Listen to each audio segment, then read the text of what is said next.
आज की कहानी का प्रेरक प्रसंग है अच्छे और बुरे लोगों की पहचान कैसे करें। बहुत समय पहले की बात है। नदी के तट पर एक गांव हुआ करता था और उसी के नजदीक एक संत का आश्रम था। एक संत अपने शिष्यों के साथ नदी पर स्नान कर रहे थे।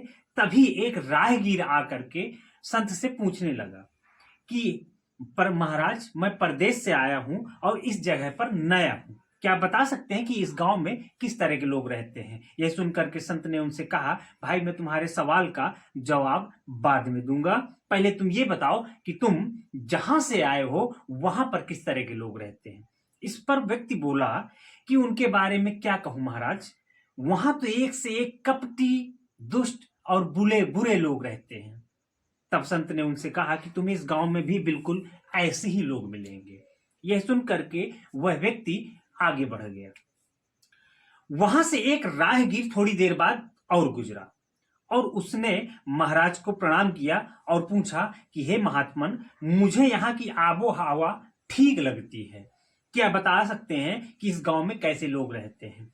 संत ने उससे भी यही सवाल पूछा जो उन्होंने पहले राहगीर से पूछा था। इस पर राहगीर ने जवाब दिया कि महात्मन, मैं जहां से आया हूं वहां तो बहुत ही सब सुलझे और नेक दिल इंसान रहते हैं। तब संत ने उनसे कहा कि तुम्हें भी यहां पर उसी तरह के लोग मिलेंगे। इतना कह करके वह राहगीर आगे की ओर बढ़ गया। उसके जाने के बाद यह सब दृश्य जो है शिष्य देख रहे थे और उन्होंने गुरुदेव से पूछा कि आपने दोनों राहगीरों को एक ही स्थल के बारे में अलग अलग जानकारियां क्यों प्रदान की? इस पर संत ने उनसे कहा कि वत्स, आमतौर पर हम चीजों को वैसे नहीं देखते हैं जैसे वो वे हैं, बल्कि उन्हें हम उसी हिसाब से देखते हैं जैसे हम खुद हैं।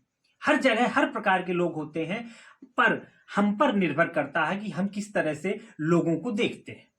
अगर हम अच्छाई देखना चाहेंगे तो लोग हमें अच्छे दिखेंगे, अगर हम बुराई देखना चाहेंगे तो लोग हमें बुरे दिखेंगे। यह सुन करके शिष्यों को उनकी बात का मर्म समझ में आ गया और उन्होंने जीवन में सिर्फ अच्छाइयों को ध्यान केंद्रित करने का निश्चय किया। सदैव प्रसन्न रहिए, जो प्राप्त है वही पर्याप्त है। धन्यवाद।